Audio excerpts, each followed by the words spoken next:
চট্টগ্রাম বন্দরে নতুন সারচার্জ স্থগিত, 1 মাসের জন্য স্থগিত আদেশ হাইকোর্টের।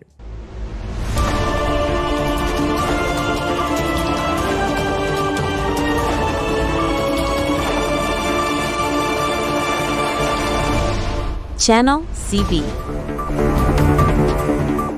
স্বাগতম সিবি নিউজে। চট্টগ্রাম বন্দরে নতুন করে আরোপিত সারচার্জ আপাতত 1 মাসের জন্য স্থগিত ঘোষণা করেছে হাইকোর্ট।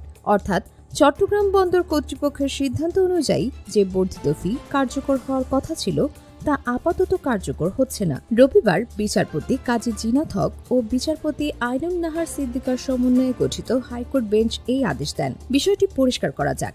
গত 14 সেপ্টেম্বর বন্দর পরিষেবার জন্য সংশোধিত ট্যারিফের ওপর একটি গ্যাজেট বিজ্ঞপ্তি প্রকাশিত হয়েছিল। এই বিজ্ঞপ্তি অনুযায়ী বিভিন্ন বন্দর পরিষেবা চার্জ গড়ে 41% বৃদ্ধি পায়। এর মধ্যে কন্টেনার পরিবহন ফি সবচেয়ে বেশি বৃদ্ধির শিকার হয়েছিল। এরপর গত 30 সেপ্টেম্বর চট্টগ্রাম বন্দর কর্তৃপক্ষ একটি সার্কুলার জারি করে জানায় যে এই নতুন ট্যারিফ 15 অক্টোবর থেকে কার্যকর হবে। এই গ্যাজেট এবং সার্কুলারের বৈধতা চ্যালেঞ্জ করে বাংলাদেশ মেরিটাইম ল সোসাইটির পক্ষ থেকে একটি রিট আবেদন করা হয়। রিট আবেদনের শুনানির পর আদালত এই 30 সেপ্টেম্বরের সার্কুলারটি কার্যকর করার উপর 1 মাসের স্থগিত আদেশ জারি করেছেন।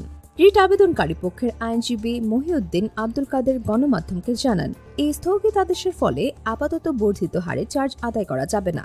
তবে এই সিদ্ধান্তের বিরুদ্ধে পদক্ষেপ নেওয়ার ইঙ্গিত দিয়েছেন রাষ্ট্রপক্ষ। ডেপুটি অ্যাটর্নি জেনারেল নূর মোহাম্মদ আজমি জানিয়েছেন যে হাইকোর্টের এই আদেশের বিরুদ্ধে তারা আপিল বিভাগে আপিল দায়ের করবেন। রিট আবেদনে 14 সেপ্টেম্বরের গ্যাজেট এবং 30 সেপ্টেম্বরের সার্কুলার কেন আইন বহির্ভূত ঘোষণা করা হবে না সেই মর্মের রুল জারি করা হয়েছে। সব মিলিয়ে চট্টগ্রাম বন্দরের নতুন সারচার্জের বাস্তবায়ন 1 মাসের জন্য থমকে গেলেও বিষয়টি এখন উচ্চ আদালতের সিদ্ধান্তের দিকে তাকিয়ে থাকবে। এই বিষয়ে নতুন কোনো আপডেট এলে আমরা আপনাদেরকে দ্রুত জানাবো। প্রতিদিন নতুন নতুন খবরের জন্য আমাদের চ্যানেলটি অবশ্যই সাবস্ক্রাইব করুন। Subscribe now for daily news and updates.